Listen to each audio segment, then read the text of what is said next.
I previously tried to install a Sunix UPA2015 PCI-Express card in my desktop PC, but I ran into trouble with my graphics card partially covering up the secondary PCIe slot on my MicroATX motherboard. I ended up putting that one in my wife's computer, but I had an idea of how I can still get one installed in my desktop. In order to align with the female PCIe port, expansion cards are aligned with the top of the case slot. This means that if a neighboring expansion card protrudes even slightly into the space for the slot, it'll bump into the PCB. But the actual circuit board on the Sunix UPA2015 is very small, and it's also pretty thin with only the DisplayPort and USB-C ports sticking up from the flat PCB sheet. The DisplayPort socket is much thinner than the full thickness of a PC expansion slot, so the solution is going to be to move where the PCB gets mounted to the bracket from the top of the expansion slot to near the bottom by 3D printing my own bracket. This moves the card away from the bottom of the GPU so that they won't interfere. Of course, the issue is then that the card won't align with the PCIe port, so we'll need a short PCIe riser cable to plug into the motherboard and the bottom of the Sunix card. We'll remove the original bracket from the card and swap it out with this new 3D printed one. Since I wasn't going to use the metal bracket it came with anyway, this time I bought the low profile version since it was a little bit cheaper than the version with the full height bracket. Here I have the printed bracket. I measured out the location of the two screw holes that attach the board to the original bracket, as well as the size and position of the DP and two USB-C ports. As you can see, I've already removed the GPU from the computer.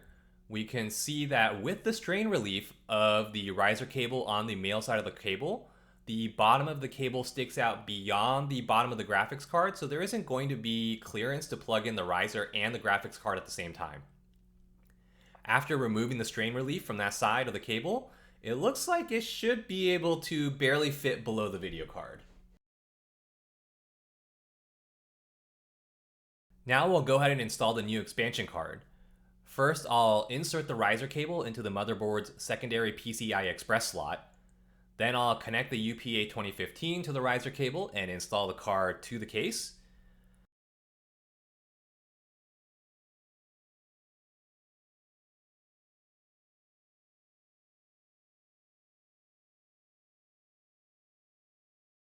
Unfortunately, it looks like the strain relief on the female side of the riser cable is bumping into the rigid part of the top of the riser cable's male side.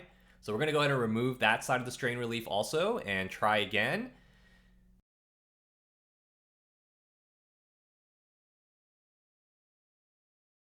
And it looks like there's still a problem with the rigid parts on each side of the riser bumping into each other. I didn't really anticipate that. There's still some space on the bracket to move the card further away from the motherboard, so I'm going to have to do that and print out another bracket.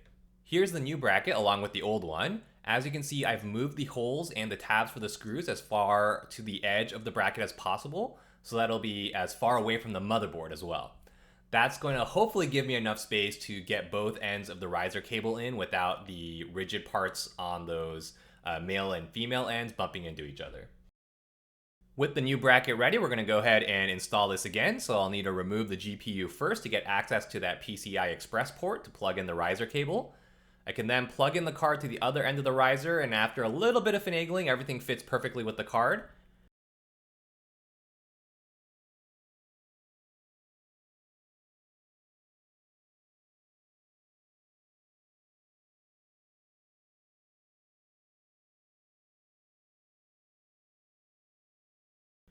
Now the moment of truth is whether the video card is going to fit over the riser, and after trying to put that in, it looks like that's not a problem either.